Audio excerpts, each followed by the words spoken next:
पराली साड़न वाले किसानां ते सुप्रीम कोर्ट बेहद सख्त नजर आ रहा है। नियमां दी पालना ना करन वालियां ते CJI BR गवई दी सख्त टिप्पणी सामने आई है।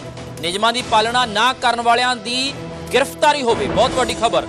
सुप्रीम कोर्ट दी यह टिप्पणी दरअसल CJI chief justice of India BR Gavai दी यह सख्त टिप्पणी पंजाब दे विच वड्डे पद्धर ते अग लगण दीआं घटनावां वापरदियां ने। हर वार पराली साड़ी जाती है, झोने के सीजन तो बाद पराली साड़ी जाती है तो इस ते सुप्रीम कोर्ट की बेहद सख्त टिप्पणी सामने आई है कि जेकर कोई नियमां की पालना नहीं करता तो उन्हां दी गिरफ्तारी होवे। किसान जरूरी ने पर वातावरण की संभाल भी जरूरी है। सुप्रीम कोर्ट के वलों सीधे तौर पर कह दिता गया। तुहानूं दस दईए कि हर बार पराली साड़न दीआं घटनावां वापरदियां ने।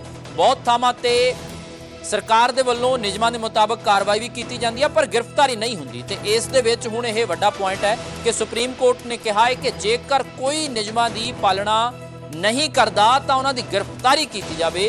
जिहड़े किसान पराली साड़दे ने उन्हां नूं गिरफ्तार कर लिया जाए। CJI BR गवई दे वल्लों इस सख्त टिप्पणी की गई है। दरअसल सुप्रीम कोर्ट दे वल्लों कहा गया कि किसान जरूरी ने पर इस दे नाल नाल वातावरण की संभाल भी जरूरी है। शंकर आनंद मेरे सहयोगी होर ज्यादा जानकारी नाल जुड़े ने। शंकर, की कुछ जानकारी की कुछ टिप्पणियां सुप्रीम कोर्ट दे वल्लों कीतियां गईयां ने?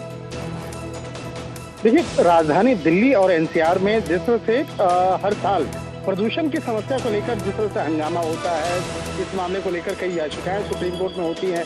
तो इन तमाम मसलों से जुड़े हुए एक याचिका पे सुप्रीम कोर्ट में सुनवाई हो रही थी और खासतौर पर राज्यों में जो प्रदूषण नियंत्रण बोर्ड है उससे जुड़े हुए मसले पे और उस मामले में बहुत सारे जो रिक्त जो पद है वो प्रदूषण नियंत्रण बोर्ड में उन तमाम मामलों पे चर्चा हुई। तो एक तरफ कार्रवाई के मामले में भी चर्चा हुई, जिस तरह से कार्रवाई क्या होनी चाहिए, जो पराली जलाते हैं उसके खिलाफ कार्रवाई और उससे जुड़े हुए मामलों पर भी कई सख्त जो है टिप्पणी आज कोर्ट के द्वारा देखा गया। तो वहीं दूसरी तरफ देखा जाए कि राज्य में जो प्रदूषण नियंत्रण बोर्ड है उसमें रिक्त पदों का जो मामला है इस मामले पर भी चर्चा की गई है और हरियाणा सरकार के खिलाफ अवमानना याचिका पर भी सुप्रीम कोर्ट का जो एक आदेश जो है वो दिया गया और सुप्रीम कोर्ट ने हरियाणा सरकार को रिक्त पदों को 3 महीने में भरने का निर्देश भी दिया गया है, क्योंकि प्रदूषण नियंत्रण बोर्ड है वो काम कैसे करेगा। ठीक है शंकर, बहुत शुक्रिया। मेरे नाल सरवण सिंह पंधेर जुड़े ने, किसान आगू ने।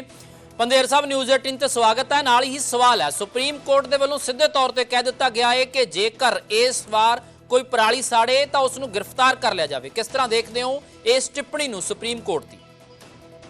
हाँ देखो, न्यायपालिका का जिस तक संबंध हैगा आम किसानां लई ਉਹਦੇ फैसले ਤੇ जिथों तक सवाल हैगा वा